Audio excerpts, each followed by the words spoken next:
우리나라의 먹거리 물가 상승률이 OECD 회원국 가운데 3위를 차지할 정도로 가파른 것으로 나타났습니다. 다른 주요 나라들은 우크라이나 러시아 전쟁이 촉발한 인플레이션이 잦아들면서 정상 궤도에 들어섰는데 우리나라는 여전히 채소와 과일 중심으로 고물가가 계속되고 있기 때문입니다. 차유정 기자입니다.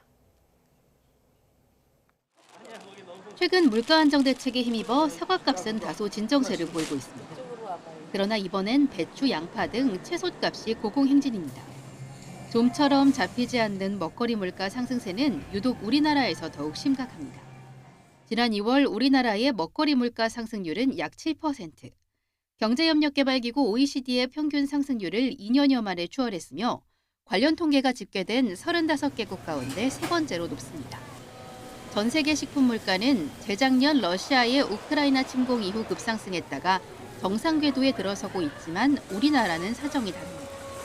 먼저 가뭄과 겨울철 한파 영향 등으로 과일, 채소값이 여전히 높습니다.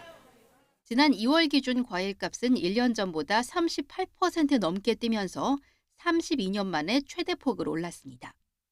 치솟는 원달러 환율도 문제입니다.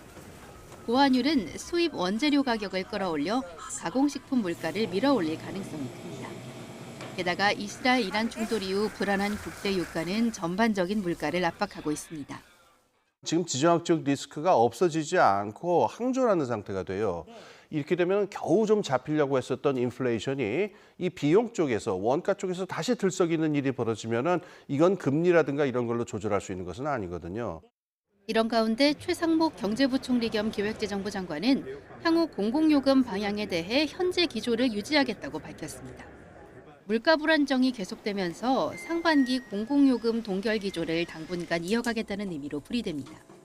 정부는 하반기엔 물가가 안정화할 거라는 입장은 고수하고 있지만 고유가, 강달러 등 변수에 따라 이런 전망에 빨간불이 켜질 가능성도 배제할 수 없을 것으로 보입니다.